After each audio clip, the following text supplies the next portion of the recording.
Hello Maverick Traders, this is Imri and welcome to today's currency recap. So I'm actually recording from Doha, Qatar today. What am I doing in Qatar post the World Cup? That's a great question. Maybe a conversation for another time. But the time zone difference is rather interesting. So I'm going to keep this one a little bit short and sweet. I've also come down with a bit of a cold, flu, COVID, who knows at this point. But my voice is getting a little bit shot, so forgive me for that. But what an interesting day in the markets, right? We are now within that Santa Claus window for equities, which historically runs up until January 3rd. And while today's market rally was definitely encouraging for market participants, I'm not so sure. If we look at the technicals here on the daily time frame chart, you can see how we're running up shortly into some moving average resistance. So with today's rally, here's the interesting thing, right? Yesterday's sell-off, the VIX actually fell. The VIX, which is the fear index or the volatility index, did not go up. If the VIX goes up as the market's dropping, that's when I will be expecting a sharper sell-off in equities. We didn't have that. And on some intraday timeframes, the S&P ran into short-term oversold conditions as well.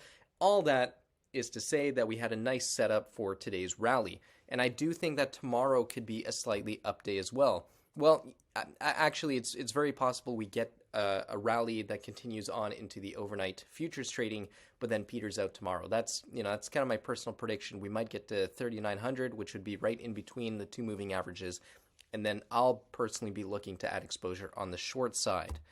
It's not all that different in the total world stock index. As you can see, we're right between those two moving averages at this time.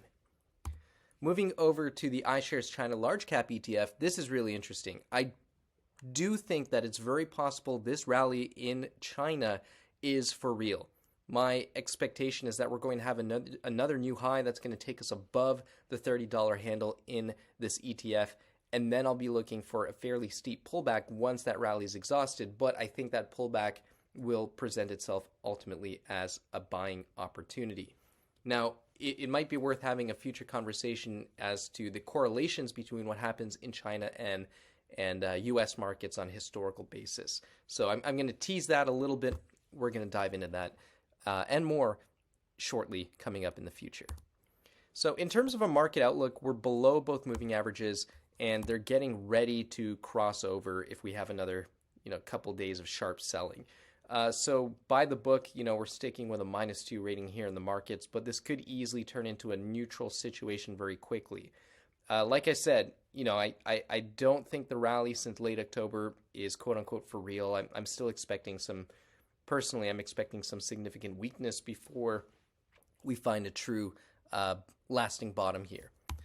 Now, the interesting thing is with the weekly calendar, this week is kind of a snooze as far as economic news events go. Next week is going to be much more interesting, so stay tuned for that. So not really anything going on in tomorrow's trading. Now, jumping into some currency analysis, risk appetite is mixed if we consider the cryptocurrency universe. Equities had a very strong day today.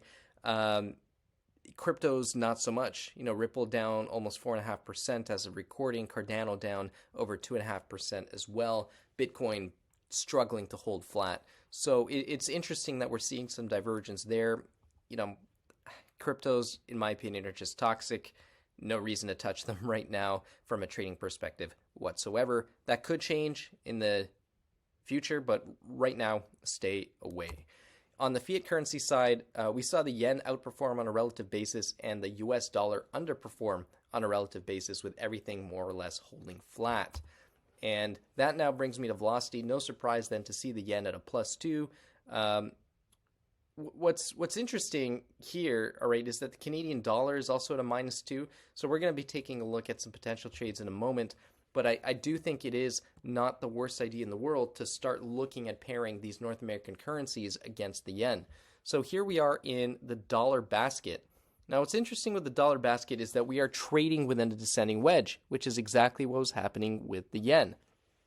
Now, it's very possible we still have some further downside to go in this descending wedge, the same way that we had an extended period of decline in the yen.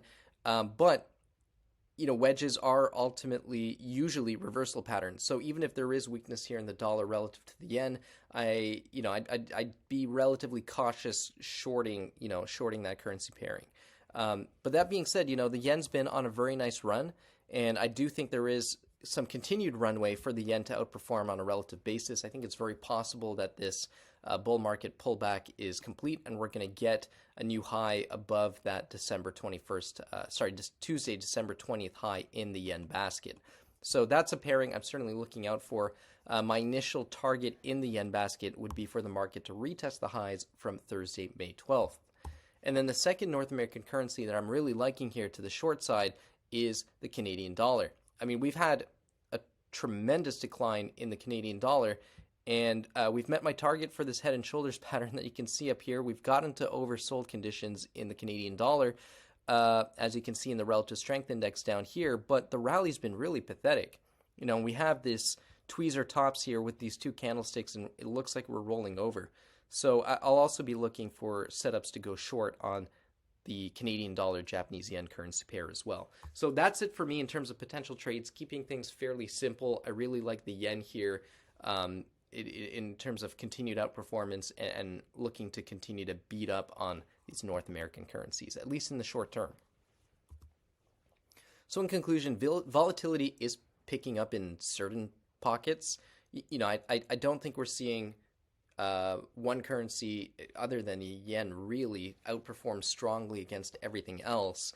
And the volatility is also not there every single day. So I think Rob's definitely on the right page here in terms of calling for less trades, not more. Find the movers, and I'm just going to add my own spin on this, which is, I'm typically a swing trader, so intermediate term trading windows are most appropriate for me. I know that this is the kind of market conditions where it's wise for myself as a swing trader to sit out. Now, if I was in the comfort of my home office and it was easy for me to keep an eye on the markets, I might dip my toe into the day trading pools, so to speak. I do have a day trading plan, which is slightly different from my swing trading plan. And I do think the current market conditions are more appropriate to short-term day trading rather than intermediate-term swing trading. All right, so I'll show you what I mean.